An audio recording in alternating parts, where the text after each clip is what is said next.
Episode 23 की शुरुआत में हमें दिखाया जाता है कि जंगवू रैबिट मास्क है ये जानकर उन्हों के होश उड़ जाते हैं और वो नाउन को बोलता है कि हमें इस वीडियो को पुलिस के पास देना चाहिए, पर नाउन मना कर देती है कहकर कि जंगवू से मैं खुद निपट लूंगी। नाउन फिर जंगवू को कॉल करके पूछती है कि आज हमारे फ्रेंड का जो गेट टुगेदर है उसमें तुम आ रहे हो ना, और फिर हमें दिखाया जाता है कि जंगवू, नाउन, यूमी और कुछ उनके फ्रेंड्स गेट टुगेदर के लिए मिलते हैं। एक फ्रेंड यूमी को बातों बातों में पूछती है कि क्या तुम किसी को डेट कर रही हो, तो यूमी जंगवू की तरफ देखते हुए कहती है कि नहीं, अब तक तो मैं किसी को डेट नहीं कर रही हूँ। फ्रेंड फिर नाउन को पूछती है कि क्या तुम किसी के साथ रिलेशनशिप में हो, तो नाउन बोलती है हाँ, मेरा बॉयफ्रेंड है, मेरे बॉयफ्रेंड का नाम उन्हो है और वो मेरी ही कंपनी में काम करता है।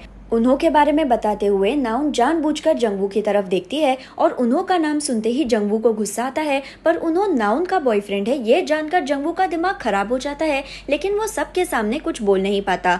गेट टुगेदर होने के बाद नाउन ऑफिस आ जाती है। जब उसे दिखता है कि रैबिट मास्क उसकी कुर्सी पे बैठा है, पर नाउन बिल्कुल नहीं घबराती, वो कोई रिएक्शन नहीं देती क्योंकि उसे पता था कि उन्हो उसका बॉयफ्रेंड है। ये बात जानकर जंगवू जरूर कोई ऊटपटांग हरकत करेगा और नाउन का डाउट सही था क्योंकि अब वो रैबिट मास्क पहनकर उसके सामने आ गया है।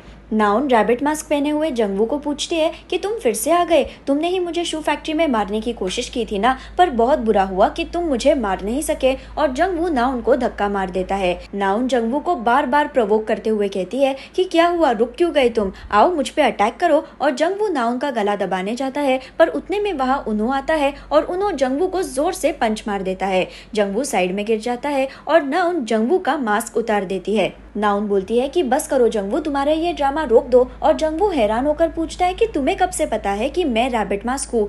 नाउन बोलती है कि जब से मुझे तुम्हारे ड्रॉवर में ये एक्सियो कॉस्मेटिक्स का पेन ड्राइव मिला है, तब से मुझे पता है कि तुम ही रैबिट मास्क हो और तुमने ही मुझ पे अटैक किया था। जंगवू बोलता है कि ये सब नहीं होता अगर तुमने मुझे एक मौका दिया होता, अगर तुमने एक बार मुझे अपनाया होता तो मुझे इस हद तक जाने की जरूरत नहीं पड़ती। नाउन शॉक होकर पूछती है कि क्या तुमने मुझे मारने की कोशिश की क्योंकि मैं तुम्हें पसंद नहीं करती हूँ? मैं जिस जंगवू को जानती हूँ वो कभी भी ऐसी स्टूपिड हरकतें नहीं करता। मैं नहीं मानती कि तुम इतने स्टूपिड हो, तुम्हें जरूर किसी ने ये सब करने के लिए बताया होगा। बताओ कौन था वो इंसान जिसने तुम्हें गाइड किया? जंगवू बोलता है कि मैं कभी भी तुम्हें मारना नहीं चाहता था, ये मेरा इंटेंशन ही नहीं था। मुझे सिर्फ उसने बताया कि अगर मैं तुम्हें रैबिट मास्क बनकर डराऊं, तुम्हें धमकाऊं, तो तुम सपोर्ट के लिए मेरे पास आ जाओगी। नाउन पूछते हैं कि किसने बताया तुम्हें ये सब करने के लिए? क्या इस सब के पीछे सीनियर डायरेक्टर का हाथ है? सीनियर डायरेक्टर का नाम सुनते ही जंगवू के होश उड़ जाते हैं और जंगवू के एक्सप्रेशन से हम समझ जाते हैं कि उसे ये गाइडेंस और किसी ने नहीं, सीनियर डायरेक्टर ने ही दिया था। हमें फिर दिखाया जाता है कि सीनियर डायरेक्टर ने जंगवू को बुलाकर कहा था कि तुम नाउन को पसंद करते हो, पर कोई और नाउन को छीन के चला गया तो तुम क्या करोगे? तुम्हें नाउन को टॉर्चर करना चाहिए और फिर तुम्हें उसे दिखाना चाहिए कि तुम उसे इस सब से प्रोटेक्ट कर सकते हो। वो ऑटोमेटिकली समझने लगेगी कि उसे जीने के लिए तुम्हारी जरूरत है। जंगवू सीनियर डायरेक्टर की इस प्लान से कन्विंस नहीं होता, उसे डर लगता है कि इस सब के वजह से नाउन को तकलीफ होगी, पर जंगवू सोचता है कि अगर नाउन के प्यार को पाने का यही एक तरीका उसके सामने है तो वो इस गलत तरीके को अपनाने के लिए तैयार है। इसी वजह से जंगवू एक तरफ से रैबिट मास्क पहनकर नाउन को परेशान कर रहा था और दूसरी तरफ से वो नाउन को प्रोटेक्ट करने की कोशिश कर रहा था ताकि नाउन उसे पसंद करने लगे। ये पूरी स्टोरी जानने पर नाउन इरिटेट होकर जंगवू को बोलती है कि मैं ही उल्लू हूँ कि मैंने तुम्हारे जैसे इंसान को अपना दोस्त माना, मुझे तुमसे बात नहीं करनी है, यहाँ से चले जाओ।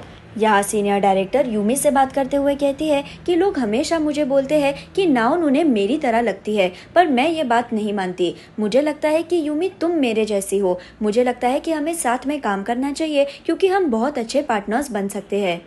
यहाँ उन्हो और नाउन को न्यूज में दिखता है कि जिहा पे आरोप लगा है कि उसने बिना शादी किए बहुत सारी औरतों को प्रेग्नेंट किया है, जिस वजह से सेगे इंटरनेशनल की स्टॉक प्राइस नीचे गिर रही है। नाउन को ये न्यूज देखकर अजीब सा महसूस होता है क्योंकि 5 साल पहले भी कैंडल कंट्रोवर्सी दुनिया के सामने आने से पहले जिहा किसी ड्रग स्कैंडल में फंस गया था, और अब जब नाउन सच जानने के करीब है तो अब फिर से जिहा किसी स्कैंडल में फंस गया है। यहाँ पर फिर हमें दिखाया जाता है कि जिहा खुद के स्कैंडल की न्यूज़ पढ़कर सीनियर डायरेक्टर को पूछता है कि ये कैसी न्यूज़ मेरे बारे में स्प्रेड हो रही है, जल्दी से क्लैरिफिकेशन डालो कि ये सब झूठ है। और सीनियर डायरेक्टर बोलती है कि तुम चिंता मत करो, तुम्हारे इस न्यूज़ को छुपाने के लिए मैं एक और बड़ा स्कैंडल तैयार करूंगी जिससे लोग तुम्हारे बारे में भूल जाएंगे, जैसे मैंने 5 साल पहले किया था।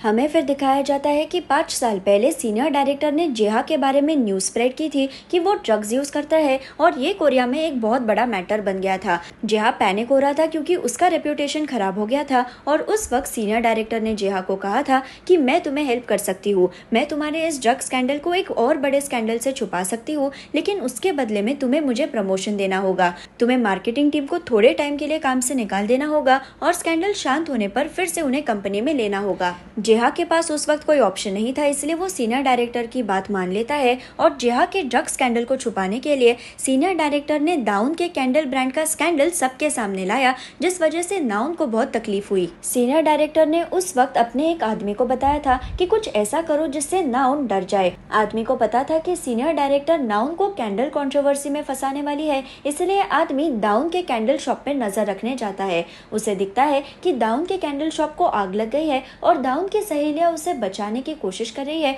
पर आदमी का मकसद होता है नाउन को डराने का, इसलिए वो दाउन की दुकान में शॉर्ट सर्किट करवा देता है और दुकान में ब्लास्ट हो जाता है, जिस वजह से दाउन और उसकी सहेलियों की यही मौत हो जाती है। इसका मतलब है कि दाउन आग से बच सकती थी, वो जिंदा रह सकती थी, पर सीनियर डायरेक्टर की हरकतों की वजह से ही दाउन की मौत हो गई थी।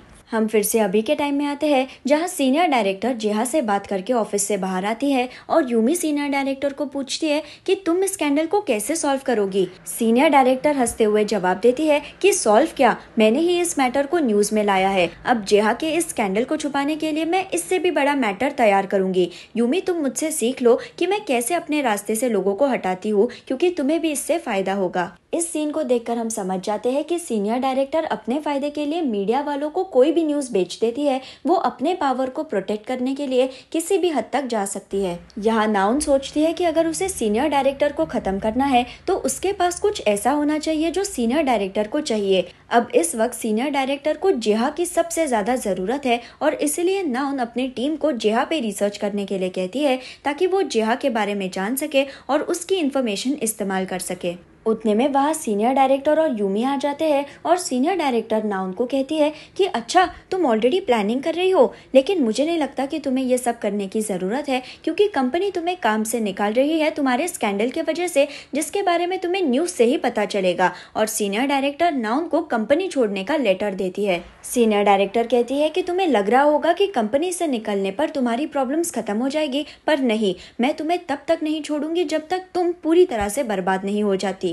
नाउन इस लेटर को कुचलते हुए कहती है कि अच्छा हुआ तुमने मुझे पहले ही बता दिया कि तुम कुछ करने वाली हो, नहीं तो मैं ऐसे ही शांत बैठे रहती। हमें फिर दिखाया जाता है कि यूमी ने सीनियर डायरेक्टर के कहने पर एक प्रेस कॉन्फ्रेंस रखी होती है और मीडिया वालों को उसने बताया होता है कि नाउन ने उसे बहुत परेशान किया, नाउन ने अपनी पावर्स का गलत इस्तेमाल किया, उसने कंपनी के फंड्स में भी गड़बड़ की और ये न्यूज़ जेहा के स्कैंडल से भी बड़ा मैटर बन जाता है। अब यहाँ क्लियर हो जाता है कि इसी स्कैंडल से सीनियर डायरेक्टर नाउन को धमका रही थी और इन इल्जामों के वजह से पुलिस इस केस पे इन्वेस्टिगेशन करना शुरू कर देते हैं और वो नाउन को अपने साथ पुलिस स्टेशन में लेके जाते हैं पूछताछ करने के लिए। यहाँ सीनियर डायरेक्टर के लोग उसे कॉल करके बताते हैं कि हमने उन्हों को पकड़ लिया है और फिर सीनियर डायरेक्टर और यूमी एक सुनसान सी जगह पे जाते हैं जहाँ उन्हों को सीनियर डायरेक्टर के गुंडों ने पकड़ के रखा होता है। गुंडों ने उन्हों के पास से एक वॉइस रिकॉर्डर और उसका फोन ले लिया है और यूमी पूछती है कि हम उन्हों के साथ क्या करने वाले हैं। सीनियर डायरेक्टर बोलती है कि अगर मुझे नाउन को सबक सिखाना है तो इस उन्हों को हमें खत्म कर देना होगा।